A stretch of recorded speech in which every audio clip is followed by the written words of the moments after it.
Business Executive Program. And on a more personal note, I'd like to say that our college has an excellent relationship with the Department of Agriculture. I'm personally very grateful to Secretary Redding for his leadership and professionalism during my 8 years here as dean. I know from talking with them, many of our peers in other states don't enjoy such a productive and positive relationship with the Department of Ag. And I thank you, Russell, for joining us today. All you do on behalf of Pennsylvania Agriculture. Good. Dean, thank you.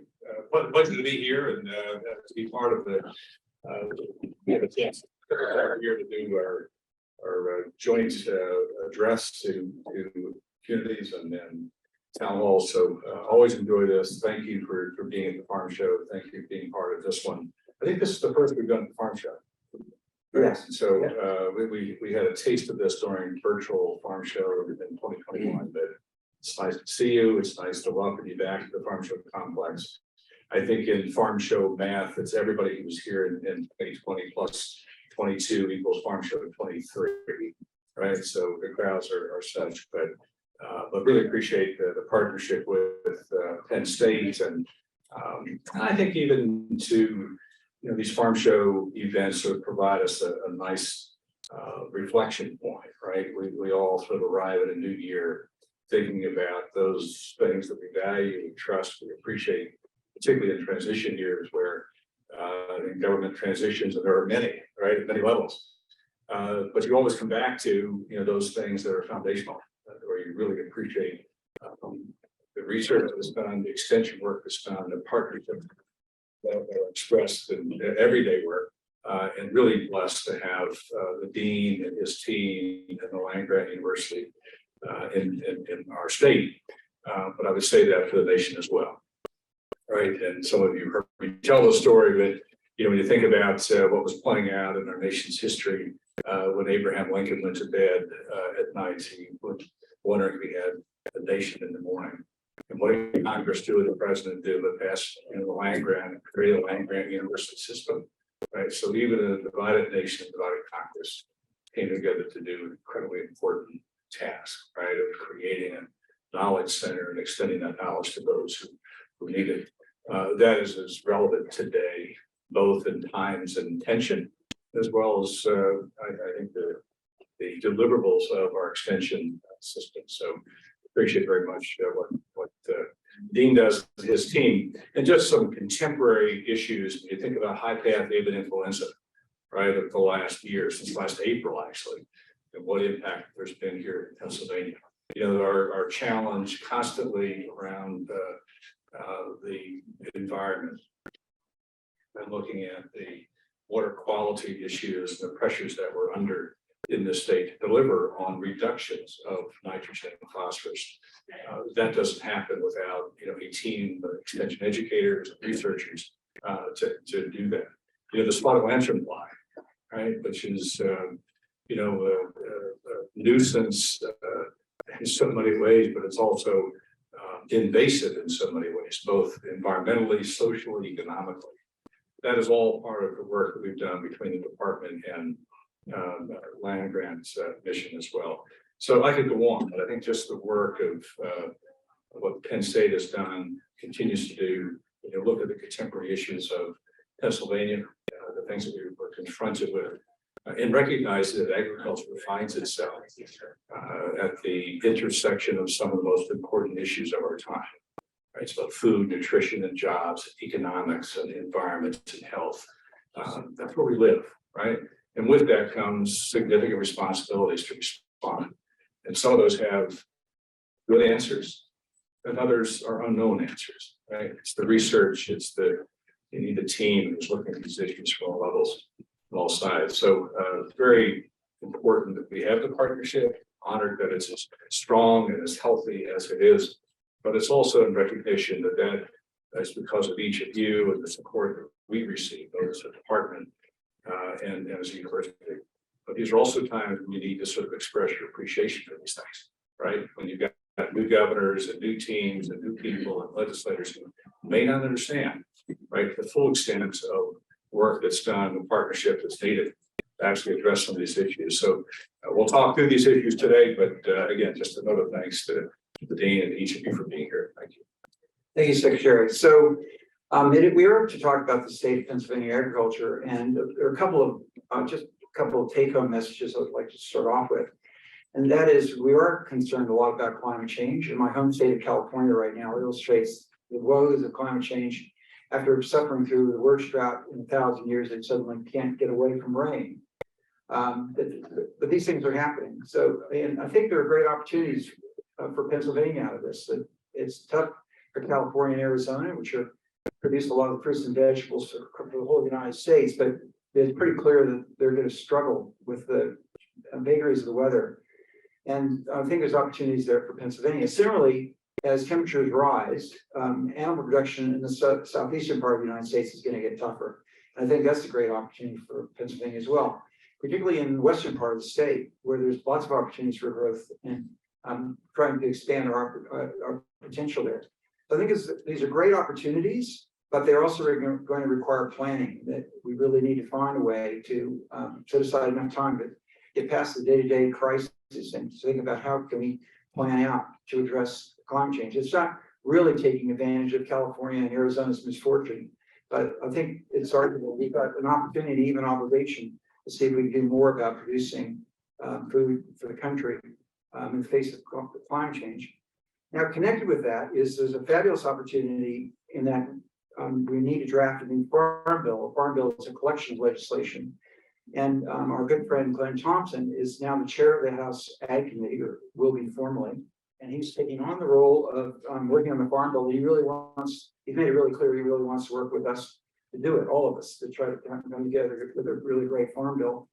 And in particular, the kinds of things we should be interested in the farm bill are things like specially crop research grants, which currently, in order to get them, you have to have a matching funds. So this really makes it tough for relatively small commodities to get the research they need.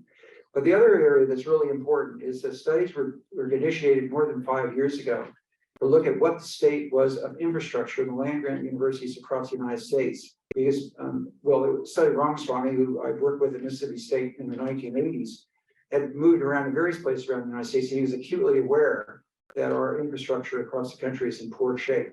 So he commissioned a study, and which has been recently updated. It concluded we are $11.5 billion behind in upgrading and maintaining our facilities across the country. At Penn State, the figure was about $100 to $150 million. A prime example is our plant sciences facilities, which were built in 1949. So we've got world-class researchers, one of the most cited researchers in plant sciences, in fact, and we've got facilities that are over 7 years old. So it just illustrates the kind of challenge we have. So incorporated in the last farm bill, in the 2018 farm bill, was something called the Research Facilities Act, but unfortunately it was never funded. And so despite the challenges we have raising funding and so forth in spending in the United States, so I put it to you, this is a really essential job. While I was at the University of Melbourne up to 2014, before I moved here, I had the opportunity to visit about 8 of the major agricultural universities in China. And if somebody says we're in competition, they're exactly right. I've seen it. And so it's not just a matter of our own food security, it's also a matter of who's going to really lead the world in agricultural production. So it's important we have quality facilities, and that's a big task that's ahead of us. So with that, we've got questions to address, Secretary. And the first one, actually there's 2 that are closely aligned. One is, what's the most promising agricultural research occurring in Pennsylvania? And the other is, what are the emerging technologies that will dramatically impact future agricultural practices? That's it. It's simple. I'm going to take a crack at that. So this is what, an hour long? Yeah, we got an hour. Yeah, an hour to answer this one. Yes, that's right. Well, let me just looking out. I would put the mushroom Ford fly, right? It's one of those promising research points. I mean, several years ago, I looked to the industry, but we had a major issue, continue to have an issue, right? I don't think it's as major as it was, but it's because of that. I think the collaborative work of industry and the partnerships that were expressed, building off of previous research work with the Ford fly in mushrooms was, I think, proven. There's did a pilot, it worked, and you built out a sort of perfect sort of applied research project. So I would put that as number one, right? Mhm. There's certainly work on the spotted lanternfly. It's hard to narrow down the exact project there that would be, but we've made some progress on the spotted lanternfly as well. And then you get to some of the more practical things where we all worry about the public perceptions on animal welfare. I think there's a project in University of Pennsylvania looking at swine and crates and some of those sort of pieces that I think we want to understand what that, what is that and what are the perceptions? How do you address the issues? So it's, the two extremes there, but I think they're both equally important to, the perceptions of what it is that we do in Pennsylvania around ag. And as we all understand, this week is a good example of it, of just trying to engage the public in what it is we do in production agriculture, but also understand that we've accepted practices that we have to be prepared to talk about and engage in, and understanding sort of the science, the social science on some of that is critically important. Yeah, I think it's exactly right. And it's tempting to jump to what the new technologies are, but a lot of times the really important stuff that's going on there is the integration of social sciences and environmental sciences to look at how we manage agricultural runoff and so forth, and how we manage it. So that, I think those are really big ones. I think, just generally trying to keep nitrogen and carbon where they belong in animals or in the soil and not where they don't belong, excessive amounts in the atmosphere is sort of the general problem we've got. But in terms of these emerging technologies, it's also, we also often want to jump to the digital things, and out today at this farm show, there's a virtual experience. So we're going in a virtual experience in a well, which is designed as a teaching tool to help people understand well water safety and so forth. But there are other things, other technological things that are moving on. A lot of the future in agriculture will be improved sensor technology for mechanizing more harvests. Mushroom industry being an example how to mechanize harvest. But there are also really exciting things happening with high throughput systems to screen for phenotypes in crops, and where a lot of the genetic manipulations probably won't change the genes at all. They're through a process called epigenetics. So there are a lot of really other exciting things happening, some of which are electronic and some aren't. I don't know if you have some favorites in that. No, I do, and I think part of it is, if you look at what happened during COVID. I mean, I've got this long-term worry of, our purchasing habits, and so much of what we value in a marketplace is a relationship, and when it doesn't really matter where it came from, then I think we all lose in that discussion, right? When I think about e-commerce platforms and how easy it is to pull something out of something called a fulfillment center. The only fulfillment centers that I'm aware of are farms, right? Everything else is a warehouse that somebody has picked a box or something and you get it sent to you and it's on your front porch. So the technologies are most transformative. The way the question is framed dramatically impact. So again, there's a social side to this of understanding our purchasing habits, who we buy from, and where does that product come from. And it's got to have some recognition. We get at the food side, particularly things where we're adding value. I think most dramatically change are the purchasing habits of consumers. Right? And we see that, we saw it, we continue to see it. Maybe it drifts back and forth, but I think it's most dramatically changed. The flip side is it's most dramatically changed when you have broadband and internet access that you can actually sell something to people online. So it's both sides of this that for us in ag, I think is part of it. So that's one piece. The other is just sort of around the augmented reality. I think about, farms, the Ag Progress Days and the presentation by Daniel Goddard, 2 years ago, I think at Ag Progress Days.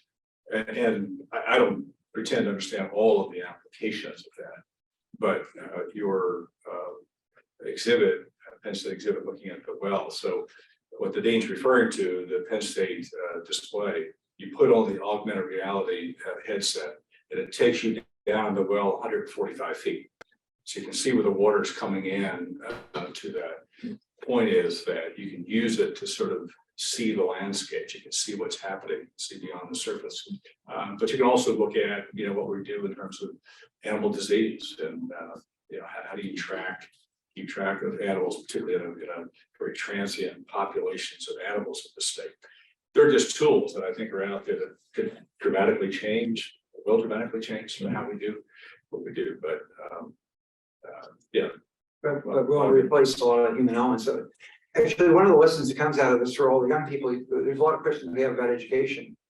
And one of the lessons that comes out of this is we have to encourage kids not to shirk math. I mean, the future is really going to be driven a lot by math. So at one point in Australia, we had people who would have really high math scores, and their high school advisors say, you should use that to go to law school or medical school. You shouldn't go into agriculture. And they were exactly wrong. If we're wrong, we said, wait a second, give us those kids. Those are the ones we want. Those are the ones we're going to need to keep getting the annual gains in productivity that we've got in agriculture. So when you start contemplating all these technologies, math can be a big part of it. So what about broadband? There's been some work on that. It's been estimated that 13% of Pennsylvanians are living in rural areas that cannot access internet at broadband speeds, and some of the researchers in our College of Communication think that's optimistic. So the FCC has allocated the Federal Communication Commission, $20.4 billion to expand broadband in underserved rural areas across the country. And there's been a partnership between Harry Christie and Tom Brazniak and the Penn State Extension and the Pennsylvania Public Utility Commission that helped bring in $369 million in projects. So there is some hope that we're going to be able to expand and build on that into the future. Yeah, we appreciate the partnership with Penn State. I think the original work done, I've lost track of time, but it goes back probably it's pre-COVID, right? Right. You did the original sort of the ground truthing of where there was signal and not in Pennsylvania. That became really critical to understanding sort of what the issue was outside of just complaints. But that set the stage for a lot of the work that's being done now and have re-engaged with Penn State on the research side as well. So a lot has happened. The short version of this is, we've got the Pennsylvania Broadband Authority established. That was a partnership between the House, the Senate, and the governor. We have this week, really important days. The FCC map has to be again tested. So you have until I think it's the 13th of January. So what is that, Friday? So if you haven't gone online and done that quick survey, I would just ask everybody to do that, right? Because that is for it's for we've done our research work. We have at the macro level an understanding of where the pockets of connect or disconnect are, right? But household level data is what the FCC is in pursuit of, and we have objected to the data to date. I think generally most states have is a feeling that it's not really complete or accurate. But the only way to test that is to ask citizens to check, right, and go online. So the 13th of January is the final date. I would ask you to do that. There's a listening session here on Thursday morning on broadband, and I believe the State Grange is hosting that. Am I correct, Mike? Yeah. And then you've got the investment side, because the office has been established. There's a full work plan. There's a lot of deliverables inside of the federal act and requirements to get the money and resources. But we just say that we're in a very different place than we were a year ago, both in terms of leadership, with the office being established, the plan being developed, the FCC map being out for public, the research is in place for delivery of those services through Penn State, and the work plans being established for the deliverables in each of those components. So there's a digital access opportunity grant. There's a digital anchor institution grant. There's a lot of stuff inside of that if you want to know more. The final point just would be, and I think this is where when we look at the similarities between rural electric distribution and broadband distribution, there's so many similarities, right, between where there were issues 80 years ago in the distribution of electricity. That the rural electrics filled that void. That's how you end up with rural electric. system. And that was born out of Governor Curtin and came out of Pennsylvania, became part of the Roosevelt administration. So there's a history here of leadership in the state on that. So please, look at that. There's a cooperative in the northern tier in the Tri-County. You're doing amazing work. I say that is everybody's looking for, at the end of the day, someone has to deliver the service, right? So how do you deliver the service, right? Once you know what's needed, how do you deliver the service? I just think that there's a lot of rural electric cooperatives in PA who can help fill some of these voids in the rural space, but it's probably a longer answer than they need it, just to reassure that, I think whoever asked the question was looking for detail. Right. There's a lot of work being done. Thank you. So how does one find and respond to this poll or this data thing? Is it you search the FCC or? No, I think you're putting me on the spot. So I think go to DCED, right? Department of Community and Economic Development, DCED, their website, the DCED broadband. I don't know. I think there's a button on there to actually to take the survey. I think, right? That's right. Yeah. Okay, so here's another really easy one. But you answer it. Give an update on chronic wasting disease in commercial deer herds. No. This is really Chris, I mean, this is Write that one. Terry. Not gonna come in. All right. chronic wasting disease. I'm glad that it's not, always in my court, because this is a really difficult problem. It's a incredible challenge to figure out how to stop it or get on top of it. Right. The pause in here, folks, is that we have chronic wasting disease in Pennsylvania.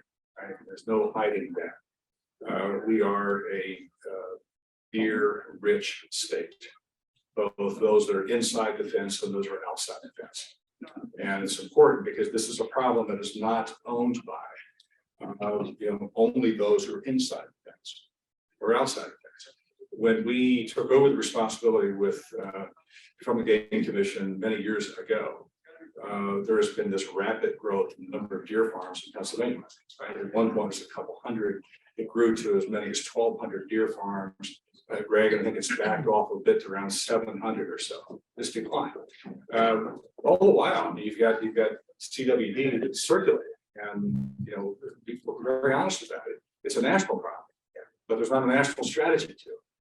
And not being critical, but just to say that as an animal health issue, we have a great relationship with APHIS and USDA on African swine fever and high pathway. The challenge in the CWD is that every state wants to do something just a little bit different, right? And as a result of that, there's no universal rules. There's not a set of standards that everybody's going to live and work by and do commerce by. And as a result of that, you have a hole in the fence, right? And everybody is in the business of trying to find the hole in the fence. At the same time, we're trying to contain the problem because we see long term there are serious implications to not controlling it.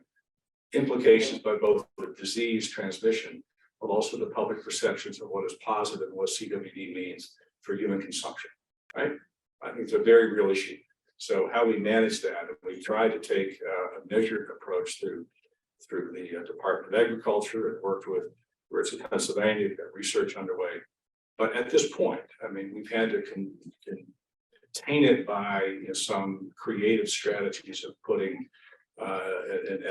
active zones in place to allow for commerce inside certain areas, so that at least the deer farmers could move deer between farms inside of a captive zone. That I think that's worked, right? But that's not a long-term. It's not a long-term strategy, and because it doesn't resolve the issue of the positives occurring.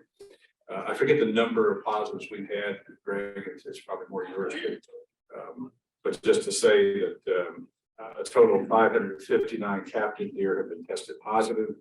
It's in 15 counties in Pennsylvania. To date, 20 out of the 48 premises have been depopulated.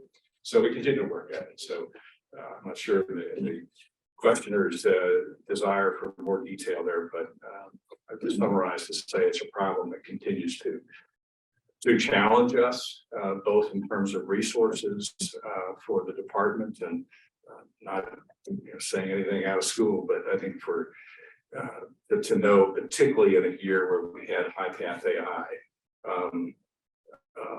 there's only so many veterinarians. There's only so much human capital that you have access to really confront an issue of like high path AI that was all hands on deck.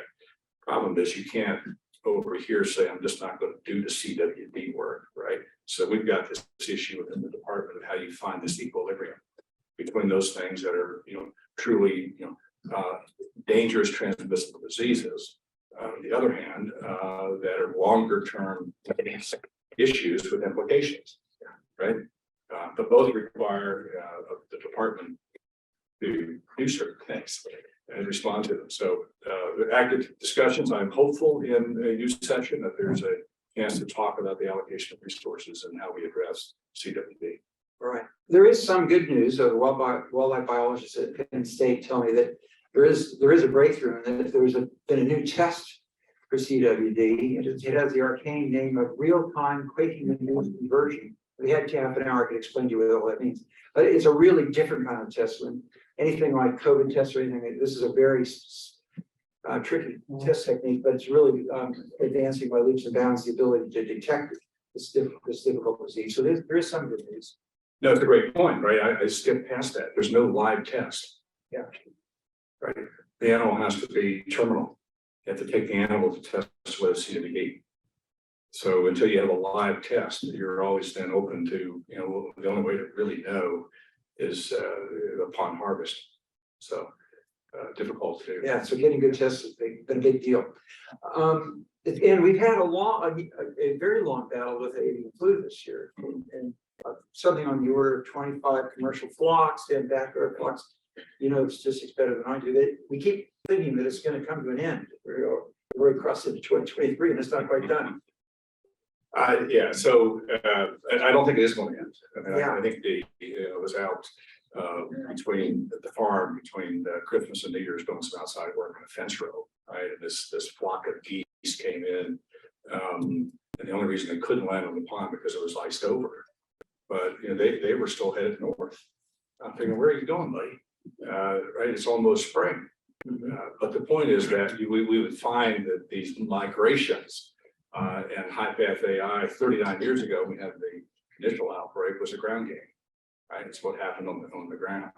And what we realized in 2022 that this is an air game, right? It's what happens with migration and birds moving north and south. So we responded to that, and I'm really proud of the work and the partnership of many, right, from what happened with our paddle system and just having that diagnostic system set up. And again, it's a whole nother story, but I think of the rapid response, whether you're talking about the CWD or COVID, you need a test result, right? You need somebody rapidly testing to know whether you've got it or not. And that paddle system has responded in incredible ways. And so, we have had difficult experience with it. About 4.4 million birds have been depopulated since last April 16th.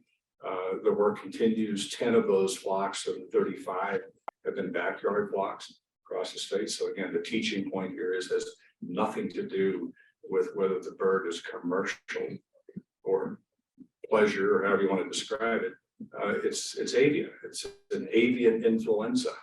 Right? So that's been part of our issue. There's a great biosecurity exhibit downstairs where the poultry would normally be, but because of high path AI, there's no poultry at this farm show. But to Dean's point, we have responded well. I think the work of the last 8 months there has been incredible. A lot of lessons learned, right? Across Pennsylvania and 771 flocks across the U.S., 43 states with high path AI, the most extensive dangerous transmissible disease outbreak in U.S. history. But fortunately, everything much less costly than the last one. Yeah, right. So anyhow, there's work to do, but as we enter the next couple of weeks, months, we're on high alert, and there's no substitute for good biosecurity. I say it every day. I mean, it's just a basic, habits, practices, the protocols that have to be in place to make sure you know who's on and off the farm.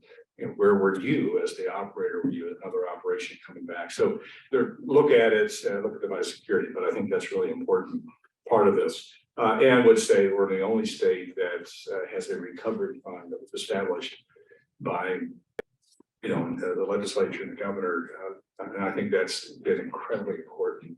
That is the bridge to, right? It doesn't make anybody whole, but allows for folks to stay in business. The bridge between a positive and an outbreak and being depopulated to getting back to business. Yeah, I think that's a really wise public policy, but it's also been incredibly important. The psyche of, I think, the appreciation and engagement of producers to know that they've got some help. Right.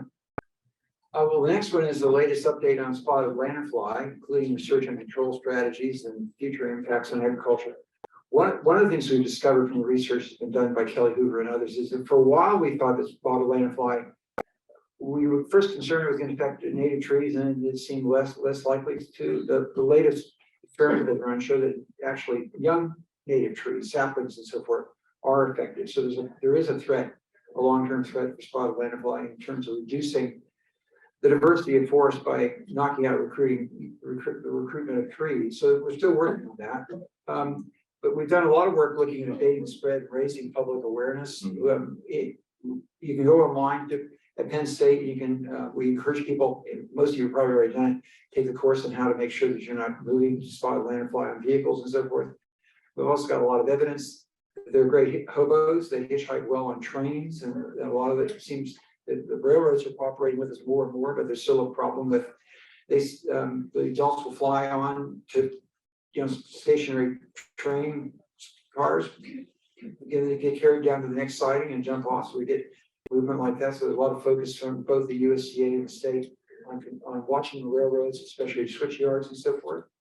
But a lot of things are working, I think as well. And one of our aspirations has been trying to slow down spread across the country, and it is moving in neighboring states. But California's picked up the alarm quite well and training people. For me, one of the really great success stories when I heard that the California Department of Food and Ag people had intercepted a trailer of firewood that somebody was bringing from the eastern United States and trucking on the California-Nevada border, and found spotted lanternfly egg masses on it. So this is pretty good. They looked at a truckload of wood, found the egg masses, and stopped that introduction. So I think that's something we've been giving to the country is raising awareness, and it's working. I think to try to stop spread elsewhere. Within the college, we've been working on control tactics.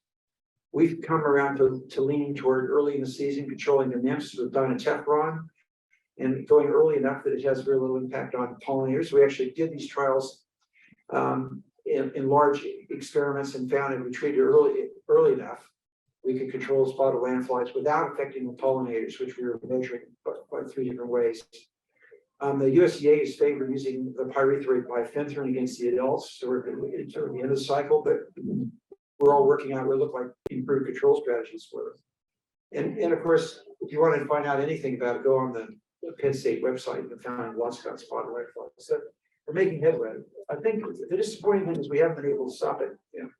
Cold moving into Ohio and Indiana, but I think at least we're doing more about this. We're putting a big push encouraging grape growers in Erie County to try to knock out any tree of heaven that might have in the area, and they're cooperating with that vigorously. It helps to have a dean who's an entomologist. I've come to appreciate it of just that science and understanding. This is this type of thing I was referring to earlier. I mean, just sort of a great relationship. Simply couldn't do what we do without Penn State and the research work. But I think we both would say that we moved aggressively early, but like with every invasive species, by the time we identified it was probably already here for a year or two, right? It was getting established. So that was 2014. So think back, it's been a 10-year run basically of spotted lanternfly being in Pennsylvania. And we've learned a lot. I mean, as much as we think we know, I think every time we think we know, this past, we learned something more, right? Or proven wrong about it. So the good news is I think we know a lot more about it, and maybe it hasn't had the severe economic impact that maybe we initially thought it would, right? To now, how do you manage it, contain it and manage it within reason? Because one of the things you can appreciate, and this is a sensitive point, both at the community and from a research standpoint, there are ways to deal with it, but you can deal with it really effectively and take out all the beneficial bugs. Right, you can take out the pollinators, you can just make your list. So that's a public policy question, right? Is this the impact so severe that you're going to sacrifice everything else? I think the conclusion was, no, that's not the right way to do it. So how do you manage through it? But it's also a reminder that we have to keep educating, right? Because you look at the state map, this is the path, particularly that's an opportunist, right? It is a hijacker, right? It's a hitchhiker. It's on the train headed across. Look at the state map. It is across the turnpike. It is across Route 80. It is across the rail lines. That's how it's moved. Human assisted movement. So making sure that folks, both business and citizens, are aware of that is something we just have to keep working at. And the final point I would say is that while some respects, I mean, it's amazing. It's not everywhere, and it's not everywhere. And that's credit to the work of the department and USDA and state as well. The long-term worry is that we saw this last Thursday, that the Canadians have notified us on the spotted lanternfly of restricting wood product moving into the country of Canada out of spotted lanternfly positive areas, and are expecting certain management protocols to take place. They put us on notice. And this is exactly what happens. So if you're trying to keep a product out of the country, they don't want spotted lanternfly any more than we do, right? But they're the things that I think now are really tricky to manage because it's real. You have to have the certification. You've got to have the work being done. But you have countries that say you're not going to bring that product here unless you do A, B, and C. And that was just on last week. Yeah, I think actually it's a really just prong for me that I think one of our biggest successes is we've refined our capacity to look for spotted lanternflies. So we're looking at traps. So that it's unusual. It doesn't attract to sex pheromone, it doesn't attract to feeding pheromones, but it's attracted to tall objects. And we've actually successfully built a trap based on top of telephone poles that will attract and kill spotted lanternfly, about hundreds. So we're still, we're looking at new tools to try to be able to detect them at low density. So we're still working away on it. Talking about forestry, it's always important to remind ourselves that forestry is actually the biggest agricultural industry in the state, by a long shot in terms of by dollar value. So one of the questions we were asked was, how can we ensure carbon-based markets and forest management practices are founded in science-based forest management research? Well, I think in the climate generally discussion and the forest forward contribution in that, I think several things. One is what those carbon markets are, and part of our challenge is how do you baseline carbon? I think that's a real-time question, because once you can baseline it, then you can verify its existence, and then you can monitor, you can figure out its worth, its value. And right now, everybody's looking at all three of those pieces. So first, you've got to figure out the baselining of carbon. But I like our chances, by the way, right? Long-term carbon sequestration. You do that through, forest lands, and that's a huge investment to the state and the private landowners. And you do it through, crop and crop cover and rotation and stuff. So how we value that, I think, is part of the discussion we're having at the moment of even among the USDA climate smart commodity discussions of how do you value that, and then what do you do, because you want to make sure that you're managing that forest as well. So this is part of that, the one that's not locking it up. Right, you've got to have a way to manage that forest. So that doesn't mean just lock it away. It's recognizing that it's a living system, and what we do in terms of harvest, and how you harvest, and how you replant, I think is part of that carbon sequestration, but also ultimately a carbon value question.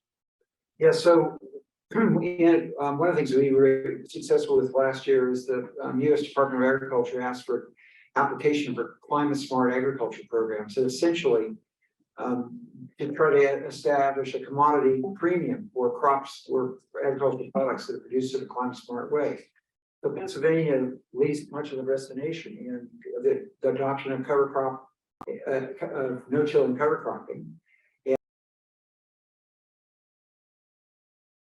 Also, how we get folks to actually look at their particular role in helping to manage that, right? Right. On the nutrient management side, we call it management. Climate side, we say change. It's actually management. It's actually practice management on this landscape. It's really an important part of translating climate. So again, wherever these questions came from, I mean, they're like, a 3-part test. Right, so sorry for long answers, but yeah, I'll give a yes or no. That's right. Yes, short answer. Well, here's another one. What's the status of Pennsylvania WIP and the next steps to meet EPA requirements? Just the news again last week. So, where to start? So we developed the WIP is a watershed implementation plan. This is number 3 that was developed, Greg, I'm not sure how many years, 3 years ago, pre-COVID. Yeah, pre-COVID. And the watershed implementation plan is a document required by each of the states in the Chesapeake Bay region, the 5 states, District of Columbia.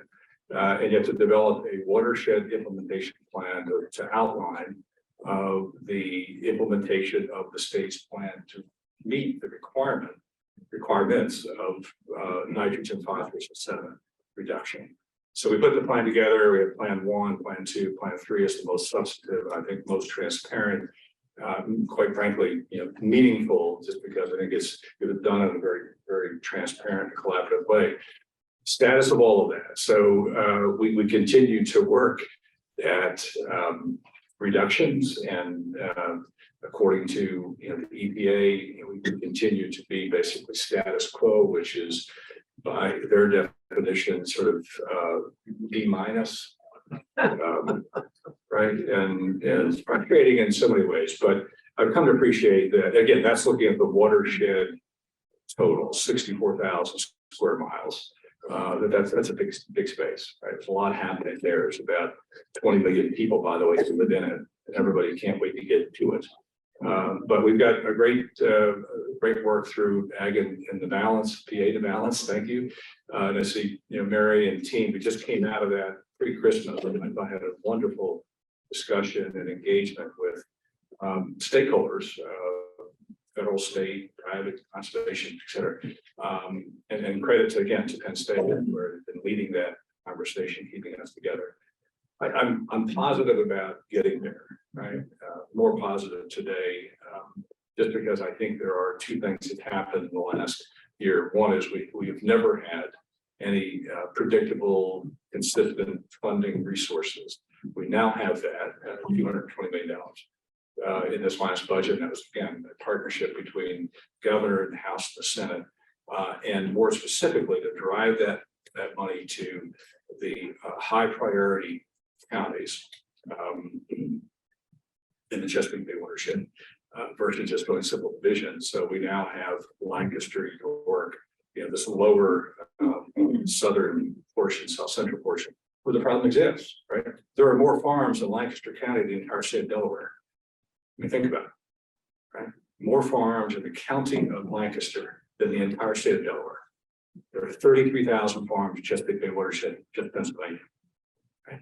Half of the water, if you drive across the Bay Bridge, look down. 90% of that water you're looking at right there is Susquehanna River. Total Bay watershed is 50% of the water. So we're a contributor. I mean, that's not no denial, right? Then how do you manage that? The scale of this thing is what is challenging. Time and money. It is no longer about the practices, the BMPs, the adoption, the interest of farms. It's about money and time. Yeah, we basically know how to do it. Yeah, we know how to do it. Yeah. So one of the really good news things is that there's $154 million investment in the new Agriculture Conservation Program, or ACAP. And that's, we're really looking forward to getting teeth into that. That's great. Yeah. Yes, sir. We just had a question online that kind of relates to that, asking, is there a strategy or plans to use technology to monitor animal waste contamination to groundwater? Yeah, I think there is technology for it. A lot of people have been working on it. I'm not familiar with all the details, but yes. Yeah, I don't know if I agree with the way the question's framed. Right. Right, I want to be careful there because I think technology and for purposes of monitoring generally the practices on the field or landscape, yes. There are 154 monitors in the Susquehanna River or tributaries that monitor, so I consider that part of that flow response. I don't know about the contamination from animal. That makes a lot of conclusion of, right, about it's not dismissing it. I think we have to be careful where you want to apply the technology in that response, right? To monitor what's happening, to get the real-time water quality monitoring happening, yes. And would say, just to take that one step further, the technologies to verify practices on landscape, I think is one of those real open issues for us, and making sure that we can use technology to monitor for purposes of credit, right? And making sure that we know that, and just to give a real-time example, there are practices within USDA NRCS that have a lifespan. I mean, I really didn't know this. I thought when you put a waterway on your farm, that waterway was there unless you took it out. In the plans, best management plans, conservation plans, every practice has a lifespan. So it arrives at a lifespan and then it automatically is delisted within the model. And until you go out and reset the clock and verify it's actually still there. So you've got to go out and look at it. So I think there's a great use of opportunity or technology here to look at those things because it resets. What does that mean for us? Let me put it in pounds. All of those delisted practices mean 9 million pounds of nitrogen. 9 million pounds. So it is a big deal, right? So you add 9 million to our task under the WIP 3, unless you use some technology to actually verify that it's there. And most of the practices, by the way, we'd love to talk about this. Yeah. The non-chemical survey that you did. So I see something similar to that. Of just being able to verify by a 10% random statistically significant sample to verify that they're there. We'll keep working at that, but technology and its application is the answer, both on management of the issue, but also monitoring. And a lot of what's I think would be the answer to management is farmer to farmer mentoring, and that's something that's come out of, to my surprise but great pleasure, it's come out of the Pennsylvania Imbalance program, where the farming community was really driving a lot of our conclusions. That farmer to farmer mentoring would be a big part of it. So in terms of the statistics, the next question we had was, what's the percentage of NP and silt pollution of the Susquehanna comes from farms? What study confirms the answer? And the place to go look for data on this is to go to the website ChesapeakeProgress.com. ChesapeakeProgress.com. Those links are being dropped into the chat for those of the people. Oh, great. online. Thank you. Thank you, Mary. So that provides a great website. So it's 55% of the nitrogen loads, 45% of the phosphorus loads. I think it's always important to note that urban and suburban lands are the second most important source for both of them, and they represent 19 and 29% of their load respectively. 19% of the nitrogen, 29% of the phosphorus. Ag is 47% of the sediment loads, but urban suburban lands are more at 51%. So there's a significant contribution that comes. We focus a lot on ag, but there's a significant portion of the contribution still comes from our urban suburban runoff. And if you think about the mechanics of it, in some respects, it's easier to deal with because it's out there all the time. And if you can stop any of that from egressing into waterways, you get benefits immediately. Where phosphorus in particular, there's a lot of historic phosphorus out there. It's going to take years for that to roll back, but you get more immediate benefits in places where you can address the suburban and urban. And we've got lots of people in master gardeners, master water stewards program. We're looking to get community groups engaged and trying to manage this from this urban and suburban level as well. It's not all about ag. Some of the lower hanging fruit is probably suburban and urban runoff. Yeah, I think part of the challenge is we've allowed this conversation to be pointing fingers, right? It's about what you did or didn't do, right? And, you know, quite frankly, from the public standpoint, the molecule of nitrogen in the bay doesn't know whether it came out of someone's backyard septic system or the farm or the town, right? Or the I think- fertilizer plant. Fertilizer, but I think the point is that we, from a state's perspective, and not just PA, but others, is that, you know, we, you know, have approached the non-point differently than the point source, right? We have spent $4 billion building sewer plants, you know, up and down the Susquehanna, 126 of them, right? Well, no kidding that we solved the problem, right? If you spend $4 billion in agriculture in this issue, profit is split. Right? I think this is a piece from a public policy standpoint. We've allowed over time for many years, this to be a bifurcated conversation between agriculture point and non-point. So how do you change that? I mean, this is the get back into it, because the whip says under the TMDL that we're obligated, we're going to meet the goal. So you've got to figure out, again, time and money has to be managed to get this reduction done. So are you putting up a link to PA Imbalance as well for the? Yeah, so that's, people have asked questions about how to get farmers more engaged in mentoring and so forth. And that's a good source of information for that. And it was generated with the farming community. I think the No-Till Alliance is setting up that mentoring program. So they could get in touch with the No-Till Alliance. So Mary's pointed out that No-Till Alliance is heading up much of the mentoring program, and you can find that in the chat. You can find information about that in the chat. I don't really know about CRP, TIP, ASAP. You know about those things, Secretary? I'm sure the full question, but is this about the? Yeah, what are the policy levers we can pull to improve land opportunities for underserved farmers? Okay. That's the question. Yeah. And then when you guys, if you don't have a good answer for that, we could move to live questions in the audience. If you want. We've got a couple others to Oh, work through okay. the list. You've got about 2 You want minutes. to talk about underserved farmers? Well, I think I mean, it's an important question, because this issue of land access comes up repeatedly, and how do you approach that? I think the question gets at, is there a way to use the program components of the USDA's farm program or conservation program as a mechanism to try to, you know, spawn that, right? I think that's my takeaway. And I think the short answer is, yeah, there are ways to do it. And I'm hopeful that, you know, with the new farm bill, you can tweak that. You know, removing the program side and just looking at the land resource side. And I also think about, you know, we've spent a lot of time and money preserving prime agricultural lands in the state, right? 600,000 acres long term. That how do we again use those lands for an easement? They're in the area of very restrictive deed that said this will be a productive agricultural asset. And how do you use those lands for purpose of helping people, you know, underserved, you know, get a foothold? I think that's a great question. What do you do with lands that are under the Department of General Services that are part of corrections? It's in very productive lands, or there used to be state farms, incredibly productive. Is there a way to take those and use them for purposes of allowing folks who want to farm, right? I think that's a great thing. So a lot of pieces inside of that, but I think it's a great conversation to move forward as we move forward to the next farm bill. Yeah. So another question was about how much work is being done between the college and organic sustainable ag organizations such as Rodale and PASA. We've got a long history with PASA, so meet with them at least annually, but it was some Penn State faculty were involved in helping set up PASA. I think we've all concluded that since we were all winners of the Economist Smart Agriculture grants, it'd be a good idea for PASA and Rodale and the college to intensify their interactions. One of our faculty members is working with PASA specifically on the grant.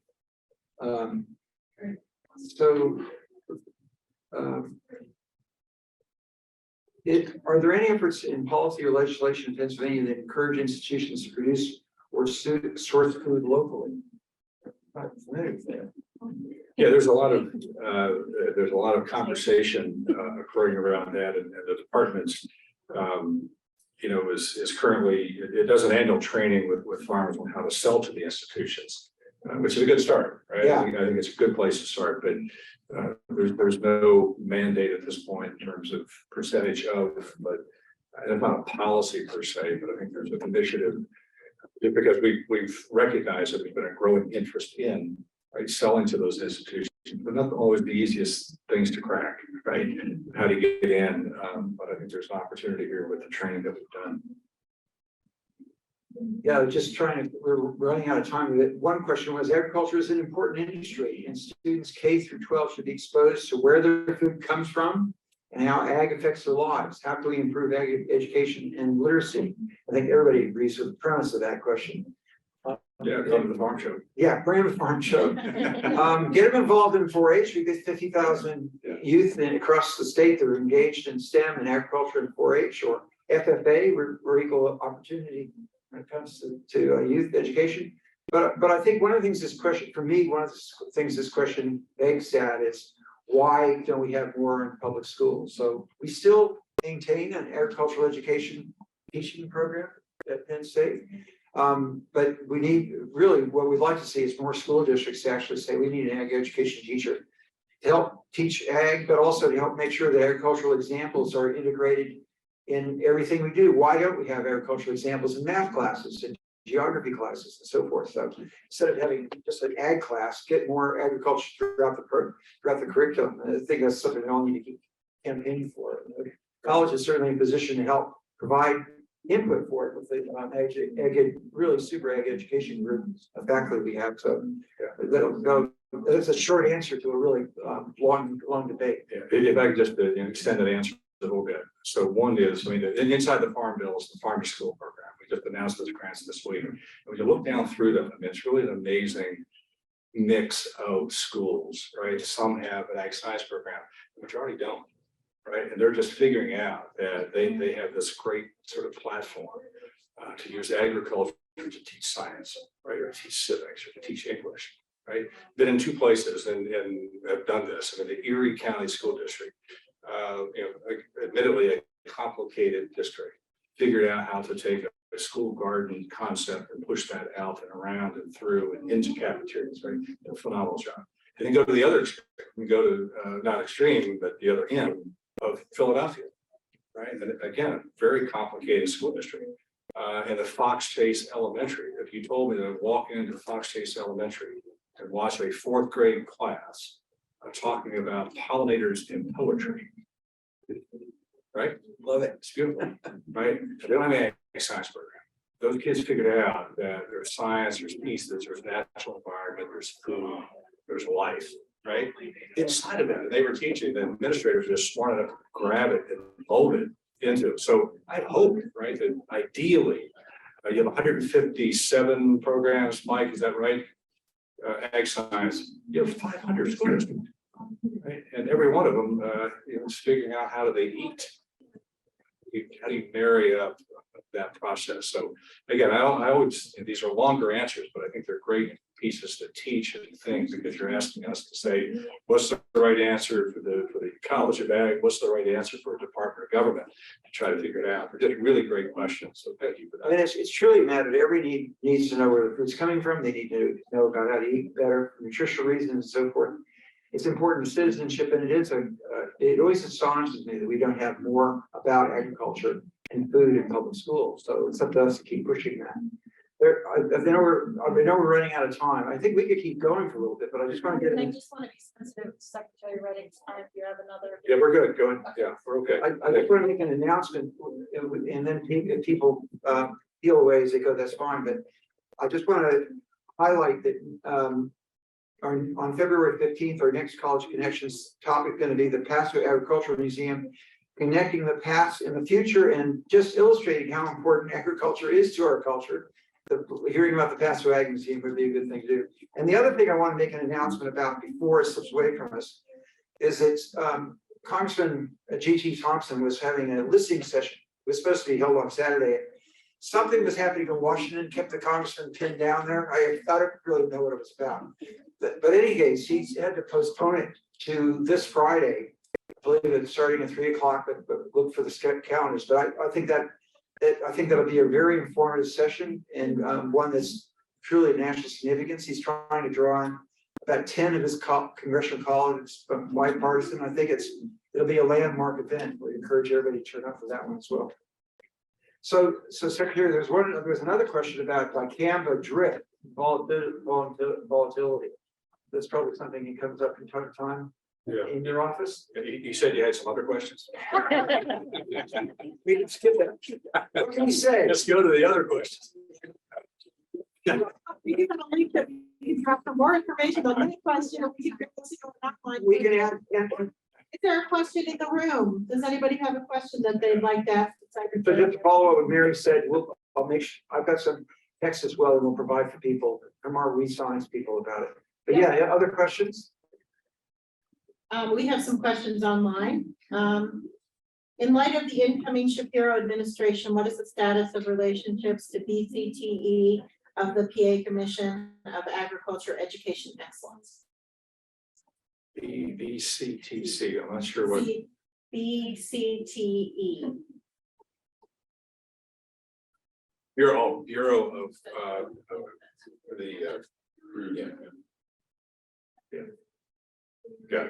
It's a bureau within the Department of Education, Career and Technology Education. Thank you. Trying to find the right BCTE, Bureau of yes. It's an alphabet. Short answer. I think it's in a good place generally in that I think we have a better sense now after having full-time executive director in the Commission of Ag Education. We have Chris Davis, who's in the Department of Education, and anybody who was the FFA convention yesterday got a chance to meet him and see him and hear him. I think that's in a great place. So I don't see any issue. I think the only thing I would expect is sort of a heightened interest in it, right? Both for the Department of Education and the Department of Agriculture, and that's a good thing, right? You can do a lot with it, but I don't see a concern necessarily with opportunity. And we had one last question online about support for the preservation of farmland.